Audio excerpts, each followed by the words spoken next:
నమస్తే అన్న, నా పేరు డప్పు సునీత, సికింద్రాబాద్ పార్షిగుట్ట. నేను మహిళా రక్షణ పోరాట మండలి అధ్యక్షురాలిని మాట్లాడుతున్నా. నేను ఈ బీసీ మహిళ కోసం గత ఒక 5-6 నెలలుగా నేను తిరగడం జరుగుతుంది. సీఎం రేవంత్ రెడ్డి గారిని కలవాలని ఎంతో ప్రయత్నించినా కానీ ఆయన మాకు పర్మిషన్ కాదు కదా, కనీసం ఆయన దర్శన భాగ్యం కూడా కలగట్లేదు మాకు. ఎంతమంది దగ్గర తిరిగినా సరే వాళ్ళు ఓకే మేము చేస్తాం, మేము చూస్తాం, మేము ఇది చేస్తాం, అది చేస్తాం అని చెప్పి ప్రతి ఒక్కటి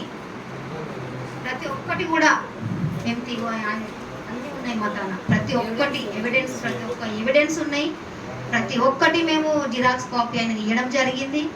ఇవాళ మార్నింగ్ కూడా వెళ్ళడం జరిగింది. 6 o'clock నేను అక్కడ ఉన్నాను. ఆయన లేచిండో కూడా తెలియదు, కానీ మేము 6 o'clock ఆయనను కలవాలని చెప్పి వెళ్ళాము. వెళ్తే కూడా ఎటువంటి రెస్పాన్స్ కాదు కదా, కనీసం పోలీస్ వ్యవస్థ కూడా కూర్చోండమ్మా ఎక్కడి నుంచి వచ్చారు అని మాత్రమే అడిగారు. మేము చెప్పడం జరిగింది. తర్వాత వాళ్ళ బిహేవియర్ మొత్తం మారిపోయింది. మేము కలవని జస్ట్ మేము ఈ కుంభం శివం కుమార్ రెడ్డిని ఆయన గురించి ఒక 2 టాపిక్లు మాట్లాడాము. ఇక అక్కడి నుంచి స్టార్ట్ అయిపోయింది వాళ్ళది. ఇది చేసేది కాదు, చూసేది కాదు, ఏదైనా కోర్టులో చూసుకోండి, కోర్టులో చేయండి అంటే కోర్టులోనే 2 సార్లు ఆయనకు బెయిల్ రాలేదు. బెయిల్ వచ్చింది ఆయనకు. ఆయన అదేమంటారు, బెయిల్ తీసుకొని ఇంట్లోనే కూర్చుంటున్నాడమ్మా, అక్కడికి వెళ్ళి మాట్లాడుకోండి. మరి ఇది ఇక్కడ జరుగుతున్న అన్యాయాన్ని వాళ్ళ ఇంటికాడికి మేమెందుకు వెళ్తాము? వాళ్ళ ఇంటికి వెళ్ళే సమస్య కాదు కదా అది. ఇక్కడ పార్టీలో జరుగుతున్న సమస్య ఇది. ఒక మహిళ మీద జరుగుతున్న అత్యాచారం ఇది. ఆమె మీద లైంగిక దాడి చేసిరు కాబట్టి ఆమె బయటికి వస్తుంది కాబట్టి ఇప్పుడు ఆమె ఒంటరి మహిళకు మేము సపోర్ట్ చేయడానికి వచ్చాము. మరి ఆమె కోసం అన్న మీరు స్పందించాలి కదా. ఒక్కసారన్నా మా లేడీస్కి మర్యాద ఇచ్చి మరి ఏంటిదమ్మా ప్రాబ్లం, మరి సమస్య ఏంటిది అని రండి అని ఒక్కసారన్నా మాట్లాడాలి కదా. మాట్లాడకపోగా మొత్తం బందోబస్తు పెట్టి పోలీసు వాళ్ళని మాది వెనకాల పెట్టి అస్సలు మాట్లాడడం కాదు కదా, నిలబడిస్తలేరు మమ్మల్ని. అక్కడ వాళ్ళ పిఏలు వచ్చారు. ఆయన పేరేంటి? పిఏ పేరు పురుషోత్తం రెడ్డి గారు వచ్చారు. ఆయన మాట్లాడారు. అమ్మ నాకు ఈ ఇష్యూ తెలుసమ్మా, నేను ఇది చూశాను, ఈమె నాకు తెలుసు అని మాట్లాడారు. మాట్లాడినాక ఇంకొక ఆయన వచ్చిండు. ఇంకొక ఆయన పేరు గణేష్ శంషుద్దీనా ఏమో ఉంటే ఆయన పేరు. ఇంకొక ఆయన వచ్చిండు. ఆయన వచ్చి వీళ్ళందరినీ ఇక్కడ ఎందుకు పెట్టారు? తీసుకెళ్ళండి. అంత దూరంలో ఒక నిలబెట్టాడంటే మేము మనుషుల్లా కనబడడం లేదా? మేము ఆడవాళ్ళ కనబడడం లేదా? ఎట్లా కనబడుతున్నాం అసలు? మేము ఒక సంఘం నుంచి వచ్చినాం. నువ్వు సంఘానికి రెస్పెక్ట్ ఇవ్వు. ఫస్ట్ నువ్వు ఆ సంఘానికి ఇవ్వు, లేడీస్కి ఇవ్వు. ఒక్కోళ్ళకి ఇద్దరం కాదు కదా, 10 మందిని కనబడుతున్నాం నీకు అల్ల ముంగట. ఆ 10 మందికి నువ్వు రెస్పెక్ట్ ఇవ్వాలి. ఏంటమ్మా మీ ప్రాబ్లం అని నువ్వు అడగాలి. నేను ఒక ఆయనకి ఎక్స్ప్లెయిన్ చేస్తూనే ఉన్నాను. ఈయనకి ఎందుకు వచ్చింది మంట? మీరందరూ తీసుకెళ్ళండి. అక్కడ దూరం 174 ఏదో ఉంది అని అంటున్నాడు. అది అయిపోయినాకనే మేము ఆల్రెడీ ఇది ఉన్నది మా తాన. ఇది సీఎంకి ఇచ్చాము మేము ఆల్రెడీ. ఇది సీఎంకి ఇచ్చాము, అపాయింట్మెంట్ తీసుకున్నాం. మేము మాట్లాడాలి, మేము మాట్లాడతాము అన్నాక కూడా ఆయన కలవడు కాదు, కుదరదు అని ఎంత ర్యాష్గా అంటే అంత ర్యాష్గా మాట్లాడుతున్నాడు ఆయన. ఫస్ట్ మాట్లాడిన ఎట్లా మాట్లాడి నువ్వు ఎట్లా మాట్లాడుతున్నావు? తీసుకపోయి దూరంగా నిలబడంటే మేము అంటరాని వాళ్ళమా? మేము లేడీస్ లాగా కనబడడం లేదా? కబడ్దార్ ఇంకోసారి అట్లా తీసేసినట్టు మాట్లాడితే మాత్రం ఇప్పుడు వచ్చి నువ్వు సంవత్సరమే అవుతుంది. ఈ సంవత్సరంలో కూడా నేను ఒక్కసారి కూడా నేను రేవంత్ రెడ్డి గురించి నేను మాట్లాడలేను. నా పేరు డప్పు సునీత. సికింద్రాబాద్ నియోజకవర్గంలో ఎక్కడ అడిగినా నా పేరు మోగిపోతుంది. నేను ఇంతవరకు ఒక్కసారి కూడా ఆయనకు సీఎం ఏం చేస్తున్నాడు, ఏం కథ నేను అసలు దృష్టి పెట్టలేదు. నేను దృష్టి పెట్టిందంటే నేను కేసీఆర్ని ఆడుకున్న దాన్ని, కేసీఆర్ని టకా ఆడుకున్న దాన్ని. రేవంత్ రెడ్డి నాకేం పెద్ద ఇది కాదు. నాకు మేము ఎట్లా పోరాటం చేసినామో, మేము ఎట్లా కొట్లాడి బయటికి వెళ్ళినామో పాచిగుట్ట చౌరస్తాకు వచ్చి ఒకసారి కనుక్కుంటే తెలుస్తుంది. ఎవడో నోరున్నాడు కదా అని చెప్పి బాగుతే మాత్రము ఖబర్దార్, మర్యాద ఉండదు. మాకు అపాయింట్మెంట్ కావాలి, అపాయింట్మెంట్ ఇవ్వాలి. సీఎం రేవంత్ రెడ్డి మాట్లాడాలి మాతో, ఒక్కసారి పిలుచుకొని మాట్లాడాలి. లేదంటే ఖబర్దార్ అందరు ధర్నాలు చేస్తాం.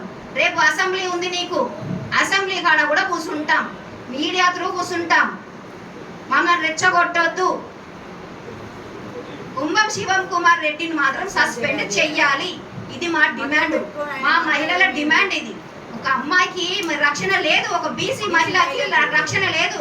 ఓ మాదిగ బిడ్డనైనా నేను ఆ అమ్మాయికి హెల్ప్ చేయడానికి వస్తున్నా. ఎందుకు వస్తున్నా? ఒక మహిళ కాబట్టి.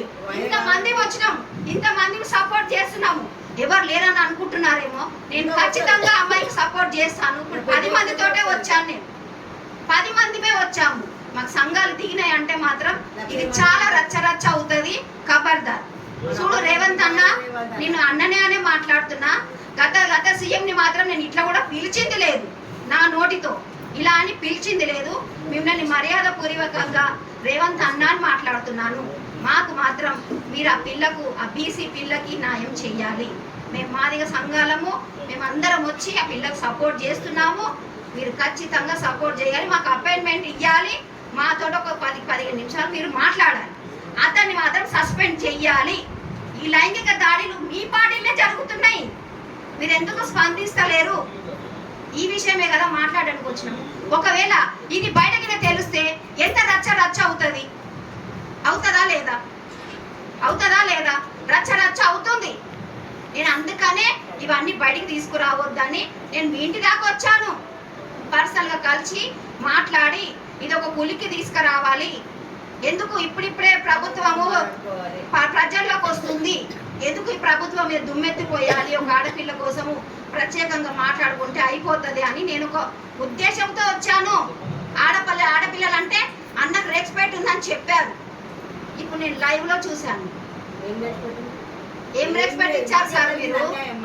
6 గంటలకు వచ్చి కూర్చున్నా సార్ మీ ఇంటి ముంగట. 6 గంటలకు వచ్చి కూర్చున్నాను నేను. 6 గంటలకు పలానా డబ్బు సునీత ఎవరింటికాడ కూర్చుందిలే, ఎవరింటికాడ కూర్చున్నదిలే. ఇంతవరకు 21 రోజు రేలి నిరాహార దీక్షలు చేసి అన్ని బార్లు బంద్ చేయించిన క్రెడిట్ నాకు ఉంది. అలాంటిది నీ ఇంటి ముంగట కూర్చొని ధర్నా చేయాలంటే మాకేం ఇది కాదు. చేస్తాం, బరాబర్ చేస్తాం. ఆ అమ్మాయికి మాత్రం న్యాయం జరగాలి. ప్రత్యేకంగా అమ్మాయి కోసమే వచ్చాను నేను. దీన్ని మాత్రం సస్పెండ్ చెయ్యాలి, వీళ్ళ మీద యాక్షన్ తీసుకోవాలి. మాట్లాడండి, మీరు కూడా మాట్లాడండి.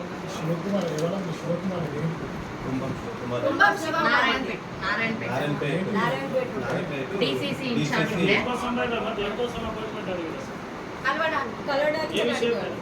మాట్లాడలేదు. బీసీ అమ్మాయికి